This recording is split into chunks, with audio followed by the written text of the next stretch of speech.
নমস্কার বন্ধুরা, কেমন আছে সবাই? আশা করি সকলেই ভালো আছো।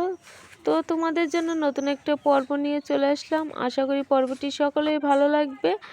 তো পর্বটি পুরোটা দেখো, স্কিপ না করে প্লিজ। আর বেশি বেশি করে বন্ধুদের মাঝে শেয়ার করো, যাতে আমাদের ভিডিওটা সকলের কাছে পৌঁছে যায়।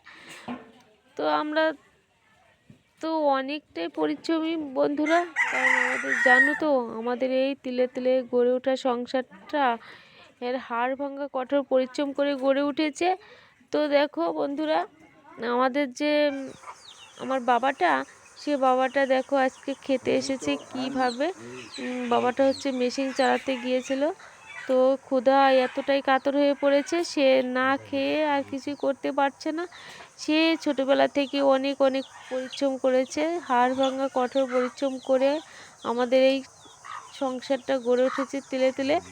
তো দেখো বন্ধুরা, ওদিকে বাবাটা হচ্ছে ক্ষুধায় কাতর হয়ে গেছে, তো তাই ভাবছি ঠান্ডা ভাত খাবে, তাই তাড়াতাড়ি ভাত করা চুলায় দিয়েছি। কিন্তু তার আর দেরি হয়নি, সে এতটাই খিদায় কাতর হয়ে গেছে, সে ঠান্ডা ভাতই খেতে শুরু করে দিয়েছে। আর আমি কি করব বলো, আমি ওগুলো ওপাশে ভাতগুলো চাপিয়ে দিয়েছি। আর ওদিকে বাছুরটাও হাঁ হাঁ করে ডাকছে, মা মা করে ডাকছে যে তাকে দহন করতে যেতে হবে। তাই ভাতটা চুলায় দিয়ে একটা শক্ত করে ধরিয়ে দিয়ে তারপরে যাব। কি করব বলো, গরিব মানুষের সংসার, এসব তো কাজ করতেই হবে।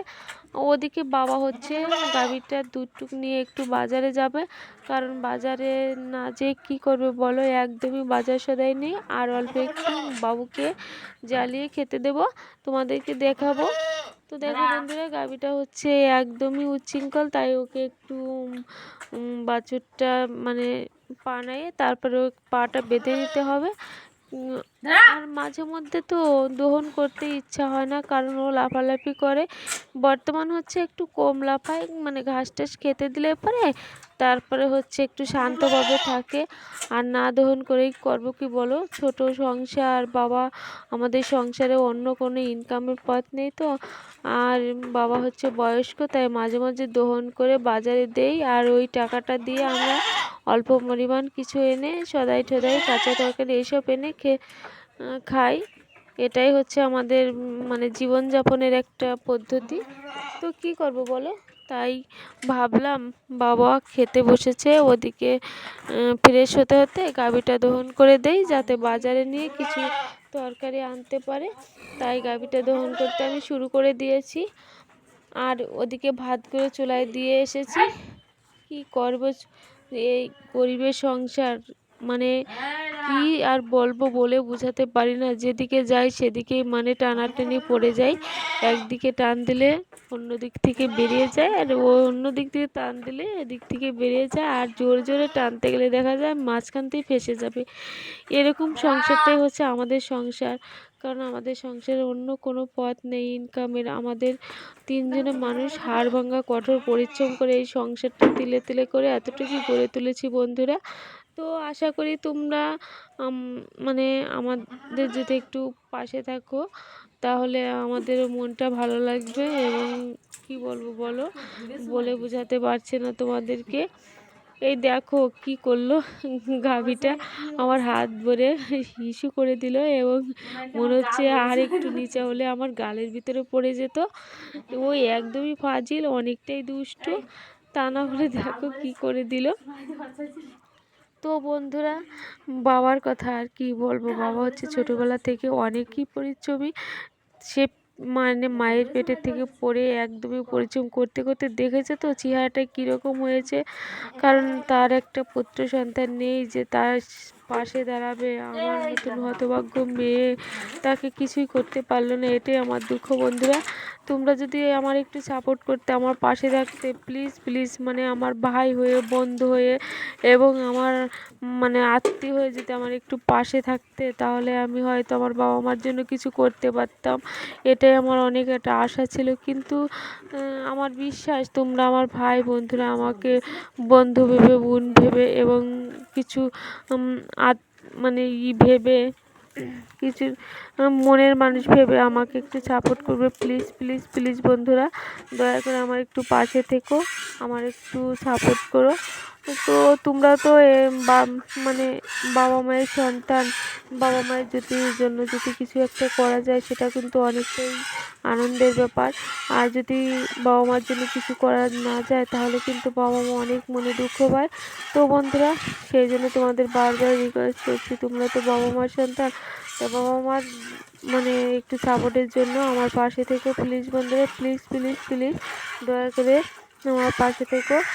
তো আমি যাতে বাবা মার একটু মুখে হাসি ফোটাতে পারি আর বাবাটার একটু কষ্টের ভাগ নিতে পারি, তাই ভাগে হওয়ার জন্য আমার একটু সাপোর্ট করো।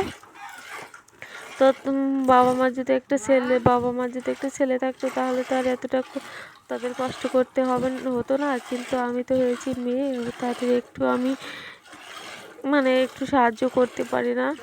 তাই ভাবছিলাম যে একটু যদি সাহায্য করতে পারতাম তাহলে তাদের এই কষ্টটা একটু কম হতো। এবং আমাদের এখন যে পরিস্থিতি, তারপর হচ্ছে বাবার বয়স হয়ে গেছে, আমাদের চলার মতো একটুও সামর্থ্য নেই বন্ধুরা।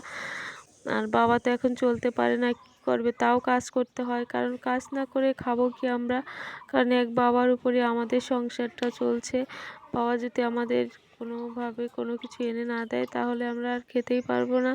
আমার অনেকটাই চিন্তা হয়ে গেছে, কারণ বাবা যে পরিমাণ বয়স বেড়ে গিয়েছে তাতে আর কয়দিনে কি হবে, তারপরে যে আমি কি করব এটাই ভেবে পারছি না। আমার এই চিন্তাটা ভিতরে আসার পর থেকে আমি একদমই কাতর হয়ে গেছি। তো দেখো বন্ধুরা, দেশি গরুর দুধটা কিন্তু দেখতে অনেকটাই ভালো লাগে এবং অনেকটাই কিন্তু সুস্বাদু হয়, তাই দুধগুলো এনে জেলে দিয়েছি বাবু সোনাকে দেবো বলে।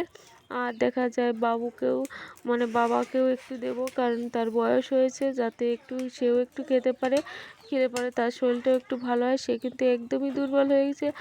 তো বন্ধুরা, এখন দেখো দুধগুলো কীভাবে উতল এসে গেছে, এই দেখা যায় দুধগুলো এক উতল দুই উতল দিয়ে খালি দেহের পক্ষে এতটা উপকারী তা বলে বোঝানো যায় না। আর যদি দেখা যায় বেশি দুধ জ্বালিয়ে খাওয়া যায় তাহলে কিন্তু একদমই শরীরের পক্ষে ক্ষতিকর হয়ে যায়।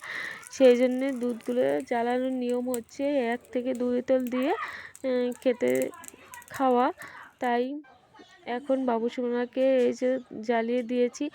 তো বন্ধুরা, ভিডিওটি যদি ভালো লাগে তাহলে প্লিজ বন্ধুরা আমার পাশে থেকো। আজকে এই পর্যন্তই। সুস্থ থেকে সুন্দর থেকো সবাই। মজা হয়েছে? আচ্ছা, খেয়ে নাও।